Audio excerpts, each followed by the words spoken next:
Mga ka-viewers, sa ngayon is Saturday, day off nila. Ito, ang simpleng luto ng Pinoy, yung patola with miswa.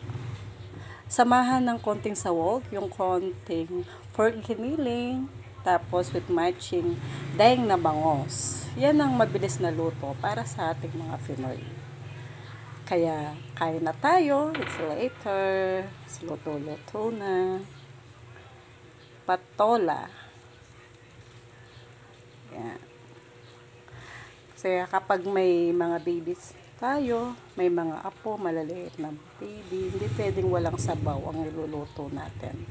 Para magaan ang kanilang pagkain, masarap kumain, ay kailangan laging may sabaw.